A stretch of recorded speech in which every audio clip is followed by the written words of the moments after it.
How to book a hotel room on booking.com. Hey everyone, welcome back to the channel. In today's video, I'll walk you through the simple steps to book a hotel room on the booking.com app, whether it's your first time using the app or you just need a refresher. I will break it down step by step. So without further ado, let's get started. So first thing first, open the app on your phone and make sure that you're logged into your account. And once you're inside the app, make sure that you are on the Stays tab as booking.com also offers flights and car rentals. Now enter your destination and after that you can choose your check-in and check-out dates. If you are flexible, you can adjust your search to see hotel availability with different date ranges. Now select the number of guests and rooms that you need, and once you're done with all that, simply tap on search to see the available hotels. And once the result appears, you will see different hotels with their ratings and prices. So here are some things to consider. So first is that the blue box indicates the hotel ratings, so anything 8.0 or higher is generally a good choice.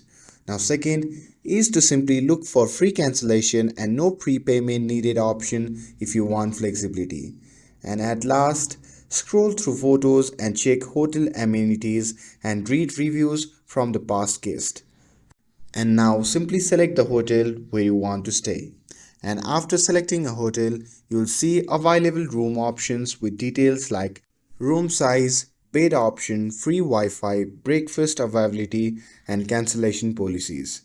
So simply select the room and once done, simply click on reserve. Now at the next page, simply fill in your details for your first name and last name, your email address, phone number, and etc. And also review the hotel details, check-in and out dates, and total price before proceeding. Discounts will be applied automatically if available. And now it's time to pay. So depending on the hotel, you may have different payment options. So simply select the available payment method, and once you're done confirming the payment, simply tap on book now. And after that, the booking will be complete. And that's it. Now you will receive a confirmation email with the details of all your reservation. And that's all there is to it. With this, if you found this video helpful, then don't forget to like, share and subscribe to get updated for more videos. Thanks for watching and I'll see you in the next video.